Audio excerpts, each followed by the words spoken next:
Good day, my name is Jasmine Tibuntuyan from BTLED HE1B. Hey ma'am, my name is Justine Claire Duligas from BTLED HE1B.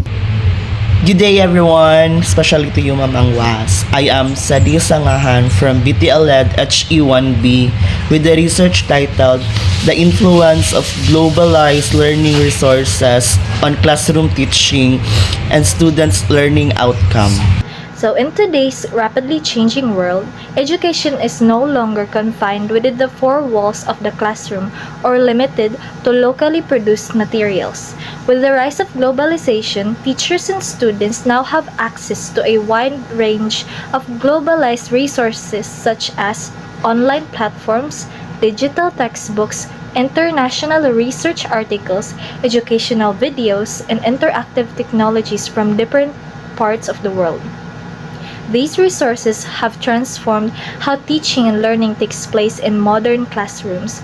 Globalized resources play an important role in shaping classroom instruction by providing updated information, diverse perspectives, and innovative teaching strategies.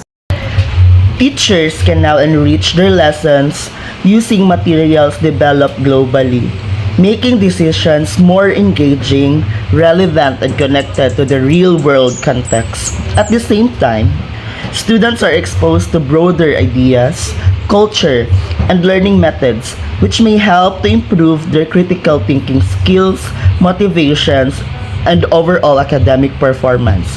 However, despite the growing availability of these resources, questions remain about how effectively they are being used in classroom teaching and how much they truly influence students' learning outcome.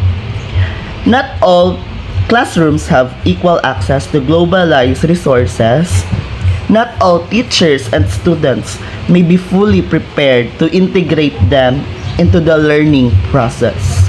So this raises concerns about whether globalized resources consistently lead to better understanding, improved skills, and higher academic achievement.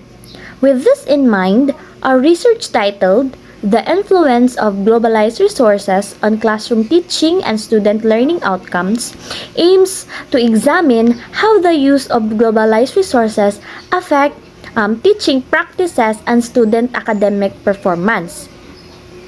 Specifically, this study seeks to understand how these resources support teachers in delivering lessons and how they contribute to students' comprehension, engagement, and learning outcomes.